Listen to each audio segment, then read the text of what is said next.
Baka naman meron na silang usapan yan. Alam mo naman yang mga oligarko at ang gobyerno ngayon, body-body.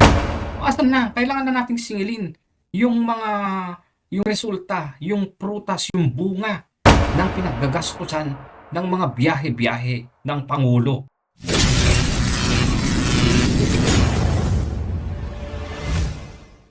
Kaya naman pala binabakbakan na naman itong NGCP, lalong-lalo na itong si Mr. Google Dan Fernandez, mga kababayan, meron pala silang hidden agenda para sa administrasyong ito.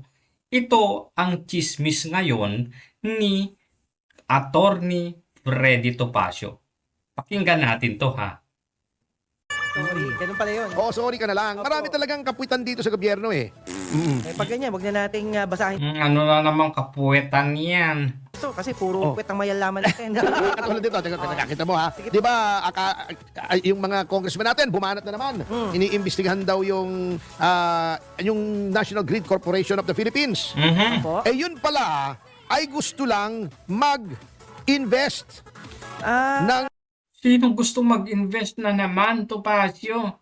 gobyerno, yung Maharlika Fund na Yung Maharlika Fund na minadali nila na hanggang ngayon, magdadalawang taon o dalawang taon na, wala pa rin nakahanap kung saan i-invest ang mga ito.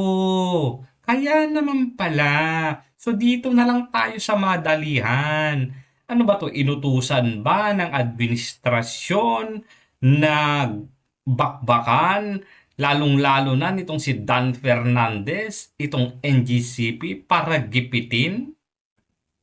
mahigit 2 taon nang nakatiwangwang doon, kinuha na nila etong mga bangko. Di ba tinatalakay natin yon noong isang araw? Opo. Di ba? Oh yes. Na kinuhanan yung Land Bank, etc.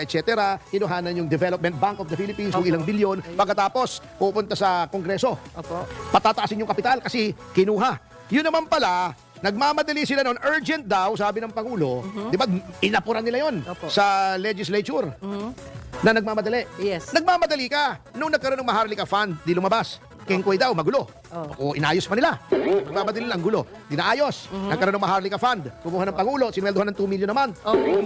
Gagi, 2 million a month. Yung presidente pa lang yan, yung pang pinaka-head pa lang yan. So, kung 2 taon na, tapos 2 milyon, grabe, no? Grabe. Nagsasayang na tayo ng pera ng 2 taon, mga kababayan. 2 milyon kada buwan ang sweldo.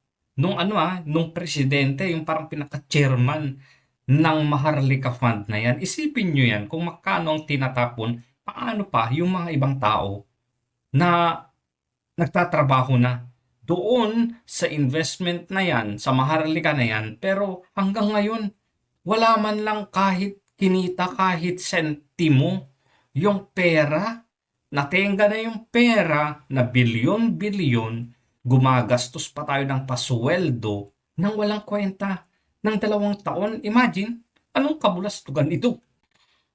Yung pala, wala naman palang ma-invest 2 taon. Nagmamadali ka, yung pala wala kang pagtutunguhang investment. Ayun, Sayang nagmamadali, yung gumagawa ng sovereign fund, ginagawa pa lang yung batas, meron ka ng mga pinofocus kung saan mo ilalagay. Ayun. Eto pala, wala naman palang plano. Gusto lang nilang kunin yung pera. Kaya yung iba, hindi mo masisi kung maghinala. Ayun. O ngayon, di ba, inimbestigan yung NGCP. Akala mo maganda yung hangarin. Yung pala, gusto lang makuha ng Maharlika Investment Fund yung 20% nitong National Grid Corporation of the Philippines kasi wala silang maimbesan. Grabe yan, no? Ito pa, very ironic, no? Nagbebenta ng gobyerno ng mga government-owned corporations o mga kumpanya. Tapos ngayon, gusto mo din kumuha ng investment doon pa sa mismo meron ng control ang gobyerno. Grabe na ito. Hindi nila malaman kung saan nilalagay yung pera, pinagkukuha nila sa mga bangko na dapat pinapautang sa mga magsasaka, sa mga maliliit na mga negosyante, tinanggal nila. Nilagay nila sa Maharlika, wala naman pa ng pagtutunguhan. Mahigit 2 taong pang nakatiwangwang yung pera, bino mo lost opportunity nito. Oo, Ngayon, panahon. sabi ng mga economic experts, mga investment experts, Okay. yan, masama pa itong ginagawa ng Maharlika Investment Fund. Bakit masama na naman? Kasi kung kukunin mo itong 20% ng MGCP, Oh, ay magiging majority nung board ay noang pamahalaan. patay tayo dyan. Patay tayo dyan. Hindi po pwedeng bumaba ang presyo ng kuryente na hanggang sa mag-break even lang ng kita. Kailangan kumita ngayon ng malaki ng NGCP para yung ininvest ng gobyerno, malaki din ang kikitain. Hindi ba? Hindi naman po pwedeng i-invest mo yung Maharlika Fund doon na walang kikitain. Ang purpose, nahawa na kay Dan Fernandez, na ang purpose nga ng Maharlika Investment Fund para kumita ng extra. Hindi ba? Dapat privatize nga ito. Opo. Privatize mo baka nilagyan mo ng government funds. Kasi Maharlika government funds yan eh.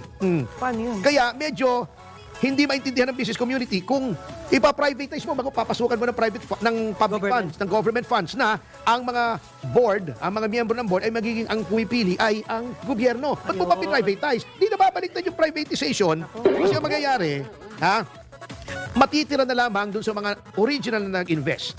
Yung Monte Oro Grid Resources at ng Kalaka High Power at ng yung sa State Grid Corporation of China. Okay sana yun. Sila na ang minority, tigdadalawa na lang sila. Kaya yung business community po natin nababahala.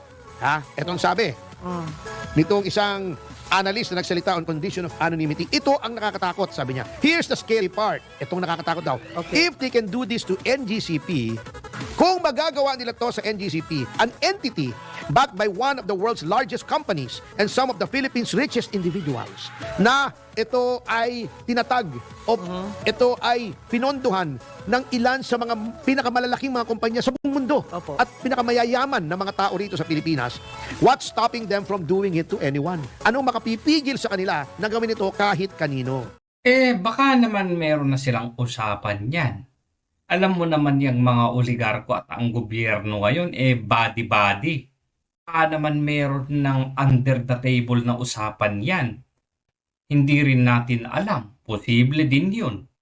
Kasi hindi naman talaga, kung talagang kukontrolin mo o aagawin mo sa mga mayayaman, yung kanilang lalong pinagkakakitaan para yumaman, parang hindi yan hindi yan magpaparayan ng ganun-ganun lang.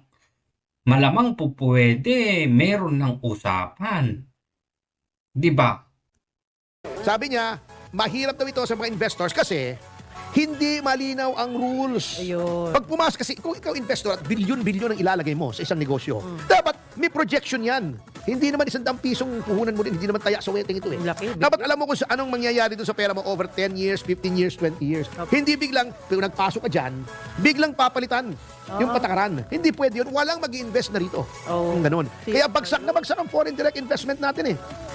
Speaking of foreign direct investments, nasaan na yung mga resulta ng biyahe ng Pangulo? Hindi ba't biyahe siya ng biyahe noon? Kasi daw, para mag-attract ng mga investments, ng mga investors. Nasaan na? Parang wala naman. Asan na? Meron ba kahit isa?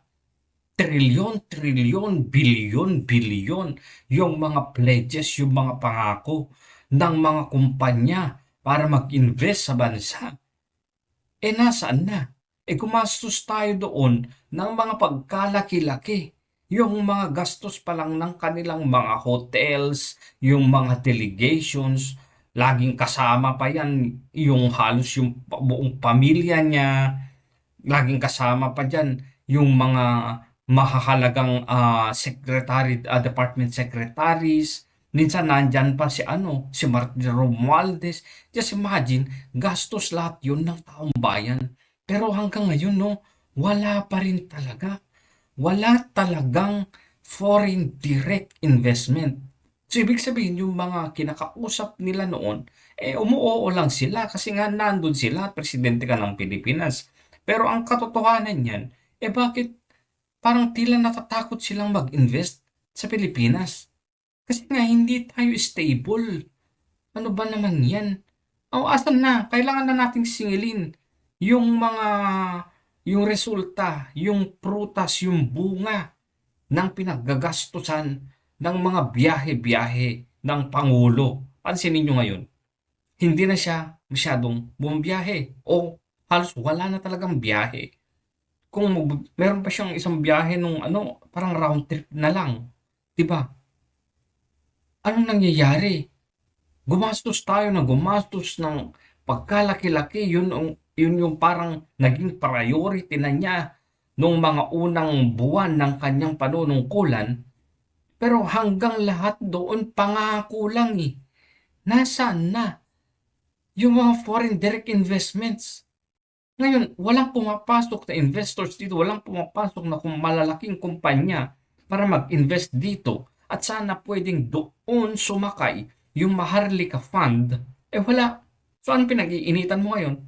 Yung existing na kumpanya dito sa Pilipinas. Yun na yung kunin mo. Yun na yung mabilis. Ano ba naman ang klaseng gobyerno to? And sa totoo lang, no, sinuportahan ko naman talaga itong Pangulo natin, no. Noon. Noon yun. Pero ngayon parang, hindi eh. Ang dami-dami na talagang nadidismaya. Nasaan na yung pagbabago? Nasaan na yung pangako niya na sama-sama tayong babangon muli? Bakit yung pangkaraniwang Juan de la Cruz hanggang ngayon umaaray pa rin sa simpleng pagbili ng bigas?